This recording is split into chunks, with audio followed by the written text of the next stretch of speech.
مجھے سوال آپ سے یہ کرنا ہے کہ آپ جیسے جانتے ہیں سب کہ ہمارے جو معاشرے میں جو فتنہ ہے اور ہمارے جو بچے ہیں، شاید جس وقت ہم نے ان کو اسکولوں میں ڈالا یا جو سوشل میڈیا کا پریشر ہے اینڈ ایوری تھنگ، تو آپ آج کل کی یوتھ کے لیے کیا ایڈوائس دے سکتی ہیں ہم پیرنٹس کو؟ دیکھیں ہماری جنت کیا جنت ہوگی جہاں ہمارے بچے نہ ہوں.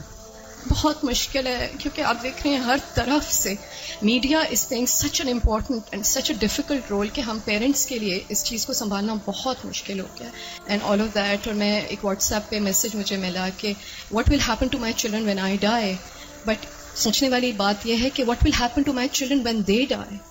سو اگر آپ کوئی ایڈوائس دے سکتی ہیں اس سلسلے میں تو بہت موضوع رہے گی. انہوں نے دکھتی رگ پہ ہاتھ رکھ دیا ہے اور بہت ہی اہم سوال ہے یہ. حقیقت یہ ہے کہ یہ ہر گھر کا مسئلہ ہے، ریلیجس فیملی ہے یا ریلیجس نہیں ہے، یہ مسئلہ ہر جگہ ہے، پڑھے لکھے ہیں یا ان پڑھ ہیں. آئندہ جنریشنز بہت بڑے فتنے میں ہیں، فتنہ ہر ہاتھ میں ہے اور وہ بڑھتا ہی چلا جا رہا ہے اور پوری دنیا ان کے سامنے ایکسپوز ہو چکی ہے. یعنی آپ کس کس چیز سے ان کو بچا سکتے ہیں، کس کس چیز سے روک سکتے ہیں؟ صرف ایک ہی حل ہے اور وہ روک اندر ہو، اور وہی تقویٰ والی بات ہے کہ جب تک ان کے اندر خود اللہ کا ڈر نہیں آتا، آخرت کی فکر نہیں آتی، اس وقت تک کوئی باہر کی چیز اب ڈھکی چھپی رہ نہیں گئی. آپ سو رہے ہیں، آپ کو نہیں پتا آپ کے بچے اپنی رضائی کے اندر کیا دیکھ رہے ہیں، کیا کر رہے ہیں، کیا سن رہے ہیں، کہ کانوں کے اندر کچھ لگا ہوا ہے، کچھ دیکھ رہے ہیں. اور پہلے تو کہیں کسی خالی جگہ پہ جا کے چھپنے کی ضرورت تھی، تو اب تو گھر کے اندر بھی ہر جگہ چھپنے کی جگہ ہے، کیونکہ جس اسکرین پر وہ سب کچھ دیکھ رہے ہیں وہ ان کے ہاتھوں کے اندر آ چکی.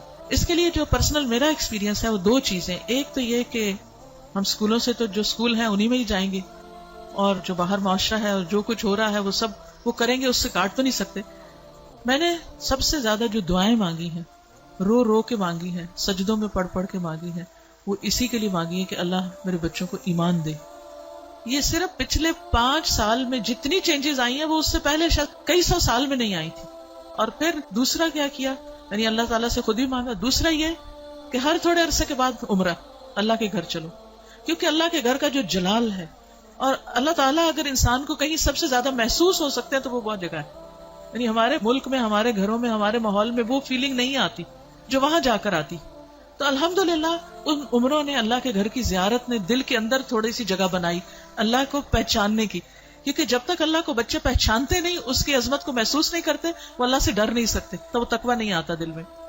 تو اس سے یہ ہے کہ وہ ایسی جگہ ہے جہاں اللہ ماشاءاللہ سب کو جا کر یقین ضرور آتا کہ کوئی ہے ایک جس نے یہ سب کچھ بنایا. پھر اس کے بعد یہ ہے کہ قرآن کا علم. میں نے سب سے زیادہ تکلیف دہ مرحلہ گزارا کہ جب میں نے اپنے بیٹے کو قرآن پڑھایا، تو پھر میں نے یہ ٹھان لی کہ کچھ بھی ہو مجھے اس کو پڑھانا ہے.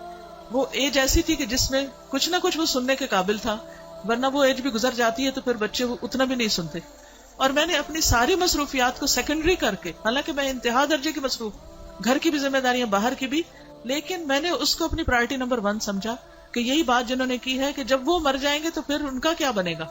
یعنی ہمارے مرنے کے بعد تو جو ہوگا سو ہوگا، ان کے مرنے کے بعد ان کی قبروں کا کیا حال ہوگا اور ان کی آخرت کا کیا ہوگا. تو اللہ سبحانہ وتعالیٰ نے قرآن مجید میں فرمایا قوا انفسکم واہلیکم نارا، اپنے آپ کو اور اپنے گھر والوں کو آگ سے بچاؤ. ایمان والوں کو خطاب ہے کہ اے ایمان والوں اپنے بچوں کو آگ سے بچاؤ. تو پھر میں نے اس کے ٹائم کے مطابق، جب اس کا موڈ بنے، لیکن روز کی شرط رکھی تھی کہ ہر روز پڑھیں گے تھوڑا تھوڑا، 2 آیتیں 4 آیتیں، 1 رکوع 2 رکوع 1 رب، اور اس طرح کر کر کے میں نے پورا قرآن اس کے ساتھ پڑھا کہ مجھ سے نہیں ڈرے، اللہ سے ڈرے. میری خاطر نماز نہیں پڑھے، اللہ کی خاطر پڑھے. میری وجہ سے کچھ مت چھپائے جو دیکھ رہا ہے، اللہ سے ڈر کے چھپائے. تو یہ کسی حد تک فائدہ مند ہوا. یہی ماؤں سے کہوں گی کہ ساری مصروفیات اپنی جگہ ہیں، لیکن بچے آپ کی پرائرٹی نمبر 1 ہونے چاہیے. ان کے لیے کھپ جائیں دعائیں مانگ مانگ کے بھی، اور اس کے ساتھ ساتھ ایک دفعہ کم از کم قرآن سے ضرور گزر جائیں. کیونکہ جب وہ قرآن سے گزر جائیں گے پھر ایٹ لیسٹ آپ کی رسپانسبلٹی نہیں رہے گی. اللہ ان کی سب خیر کرے، لیکن اگر خدا نہ خواستہ ان کے اندر کوئی بگاڑ آتا تو آپ کی پکڑ نہیں ہوگی. لیکن اگر آپ نے کوشش نہیں کی، محنت نہیں کی، تو آپ کی بھی ساتھ پکڑ ہے. صرف آپ کی نمازیں پھر کام نہیں آئیں گی. تو اس لیے ہم میں سے ہر ماں کو سنجیدہ ہونے کی ضرورت ہے. چاہے رونا پڑے، محنتیں کرنی پڑے، بھوک کاٹنی پڑے، کچھ کرنا پڑے، لیکن پکڑ کے بیٹھے، خود بیٹھے. یہ مولویوں پہ نہ چھوڑیں کہ کوئی اور آ کے لیکچر دے گا تو وہ سن لیں گے، اس کو بتا دیں گے، ابا کو بتا دیا، چچا کو بتا دیا، اس کو ماموں کو بتا دیا. ٹھیک ہے وہ بھی کچھ ہیلپ کرتے ہیں، لیکن سب سے زیادہ آپ کو خود کرنا، اور اس کے لیے آپ کو خود پڑھنا ہوگا، اس کے لیے آپ کو خود سیکھنا ہوگا.